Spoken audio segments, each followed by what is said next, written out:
imong mambal sa subong imong adlaw nga gipatigay mga committee hearing kag ang parte sa imong consignment ordinance.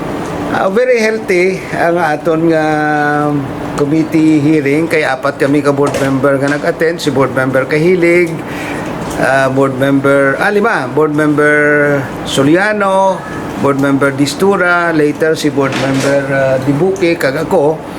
It was a very healthy discussion about the supplemental budget number 1 kag ang ikaduha ang parte sa hospital operations naton sa 12 district hospitals kag provincial hospital. There was a very open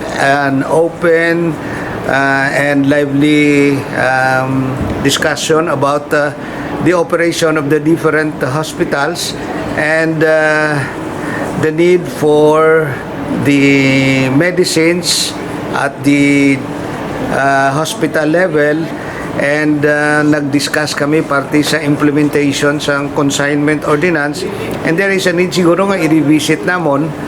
That's why nag-request ako sa kay Dr. Calopez nga benchmarking sila sa iba niya probinsya kung paano na-implementar ang consignment ordinance, and together with the input we will have a meeting with the board members and the other heads of offices involved diri sa HMO, sa aton administrator, sa BAC, no?